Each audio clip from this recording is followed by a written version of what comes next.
And you know what that means. Today we are going to be taking a look at the books that came out for New Comic Book Day, November 29th, 2023. First, we'll be taking a look at the new books that I got from my local comic shop, and then we'll be taking a look at some of the back issues that I picked up. Hellboy Giant Robot number 2 comes out this week, and I was super stoked to read it. If you are a fan of the Big Red Guy, you definitely want to check it out as well. It picks up right where we left off. Hellboy is strapped in some kind of harness, some kind of chair, some kind of mechanism that allows his consciousness to get transferred to this giant robot to fight these huge monsters somewhere off the coast of Africa, which is seemingly just a distraction so that his captors have sent someone named Jian to infiltrate a facility and get some information. She decides to turn off the camera's live feed that is to Hellboy's captors, but then she is attacked by giant spiders as they swarm her, and she's got to get out of there. As giant spiders swarm her, she is forced to make a break for the facility's exit. And as soon as she does, she is met with a spider that is as large as a building. Meanwhile, the Hellboy giant robot is getting a beatdown by all these other sea monsters, giant sea monsters. From there, we cut to the real Hellboy taking off all of the equipment that's on him and starts causing mayhem. That's where I'll leave off the review. I don't want to spoil too much, but that was issue number 2 of Hellboy Giant Robot. It was great, and again, it picked right up from the first issue from last month. I definitely am stoked to read this, and I definitely recommend, if you are a fan of Hellboy, check out Hellboy Giant Robot number 2. Moving on to the second book, we have Edenwood number 2.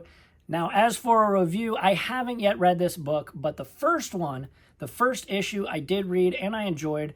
The art and story are all done by Tony S. Daniel, and if you like his previous work, you're definitely going to want to check this out. But again, I haven't yet read it, so I don't want to give you a review.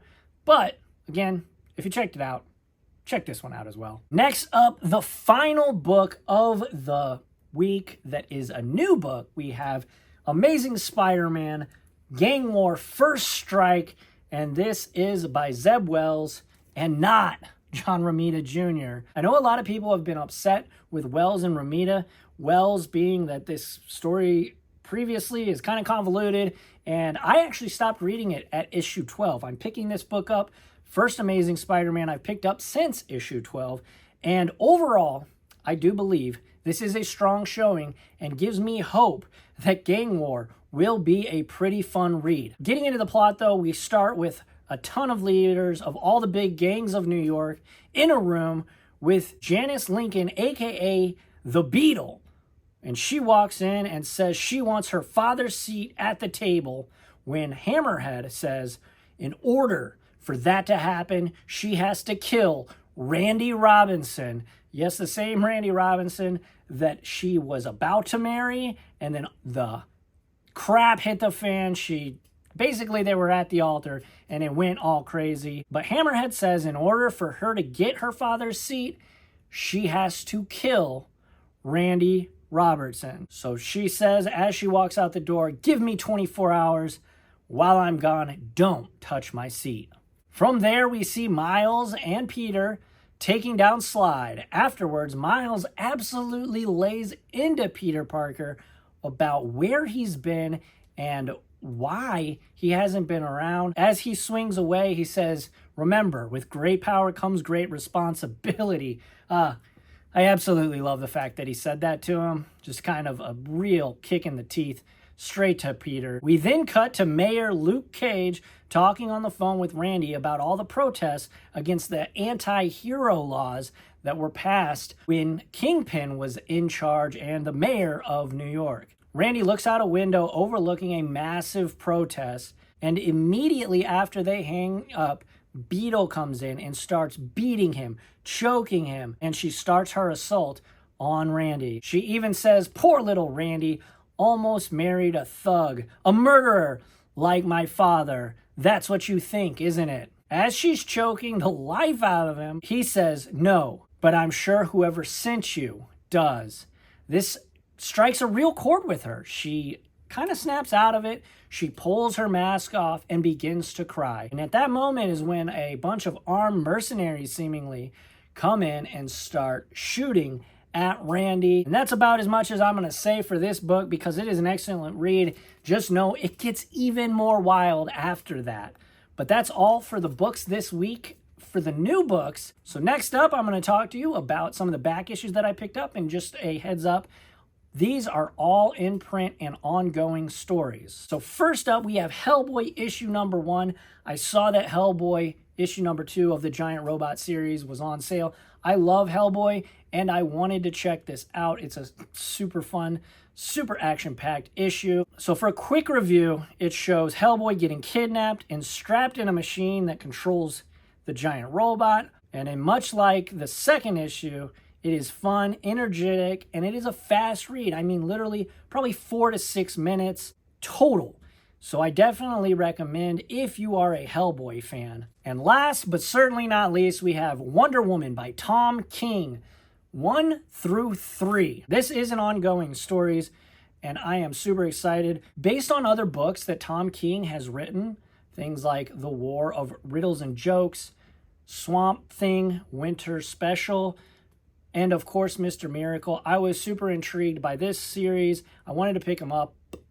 Thankfully, my comic book store, my local comic shop, had all 3 issues, only had 2 of issue 3. So this book seems to be selling pretty darn well, but for a extremely fast and brief review, I want to tell you a little bit about the plot. There was an Amazonian that murdered a bar full of men after a few of them were being extremely sexist and rude to her.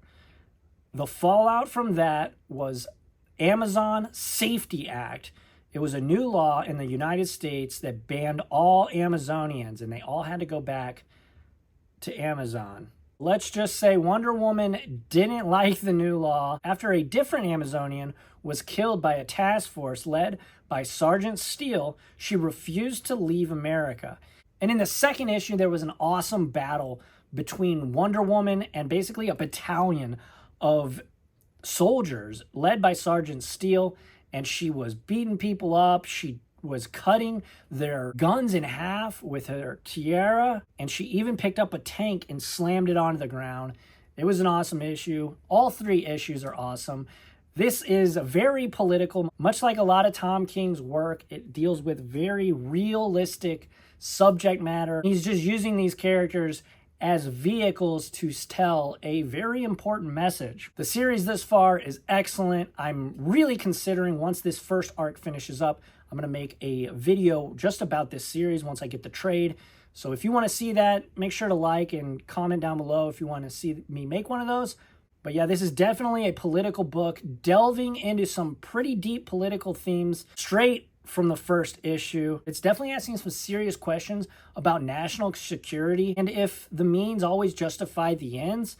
I'm excited to read the upcoming issues, and I think it goes without saying, Tom King is one of the best writers in modern comics going right now. Well, that's it for this week. Make sure that if you enjoyed this video, you comment down below.